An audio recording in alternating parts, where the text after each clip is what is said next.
сонгуулаар хулгайчаа ороо дээр зална гэж амлааг байх шүү харин. Хулгайтай тэмцэнэ гэж амлалт өгсөн. Тэр манлал дээр байх хэвээр. Тэрийг шаардж ажиллана. Бортыг уурхаад нүүрс баяжуулах үйлдвэр барьсан адмирал компанитай холбоотой асуудал сонсголын хамгийн сүүлийн өдөр яригдсан.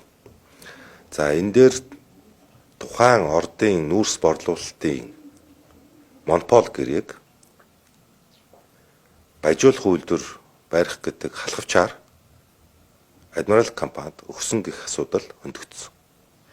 Энэ нь шинжээчийн дүгнэлтээр нотлогдсон. Олон хууль тогтоом зөрчсөн гэдэг нь нотлогдсон. Энд олон улс төрч хамаарал бүхий этгээдүүдийн асуудал сонсголоор яригдсан.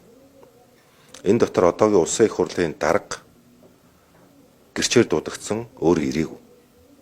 Өөрөө болохоор адмирал компанид ямар нэгэн холбоогүй удаан хугацаанд тэлсэж дэвчиж ирлээ. Цаашдаа хуулийн байгууллагаар шалгуулна гэдэг мэдээллийг өөрийнхөө бас цэхэн бодсоор нийлсэн байсан. Мөн одоо бүтгэж байгаа хүмүүсийг аль биесээр уучлахгүй байгаа ч гэсэн.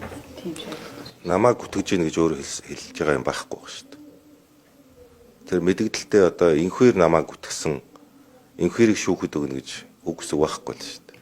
Гэтэ та бол сая одоо тухайн нүүрсний сонсголын үеэр одоо хамаарал бүхий энэ адмирал компанид хамааралтай байсан гэдэг нь одоо шинжээчийн дүгнэлтээр тогтогдсон гэж байна шүү дээ. Гэрчээр бас дуудагдчихсан. Гэрчээр дуудагдаа ирээгүй шүү дээ. Өнөөдөр тухайн үед ирэхгүй яасан.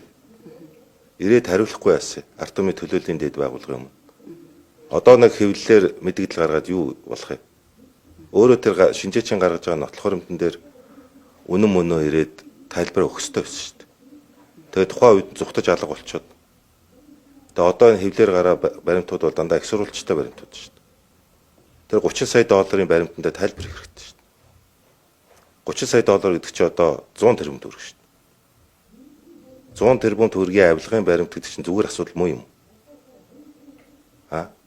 Мартаж болдог асуудал муу юм. За миний одоо ойлгож байгаагаар жишээлбэл адмирал гэх компанитай холбоотой энэ асуудлаар бол эрүүг үүсгэсэн гэж ойлгож байгаа. Одоо хаачаагүй бол. Улсын их хурлын дарга болохоор нь хаачаагүй бол. Би шалгаж байгаа асуудал гэж ойлгож байна. Тэр адмирал гэдэг компанитай би одоо ямар ч хамаагүй гэжсэн сая UBN сайтад гарсан мэдээлэлээр бол тэр адмирал компани хөрөнгө оруулагч бүгд найрамд Хятад улсын иргэн Хасатар гэгчтэй өөрийнх нь төрсөн ахын хүүхэд нь хамаарал бүхий этгээдүүд нь 2019 онд хамтарсан компанитай байсан юм шүү дээ. Эртний танилуд байсан байна шүү дээ. Тийм баримт гаргалаа шүү дээ. Тэн дээр өөрөө тайлбар хийх хэрэгтэй шүү дээ. Мэдээлэл гаргаж байгаа.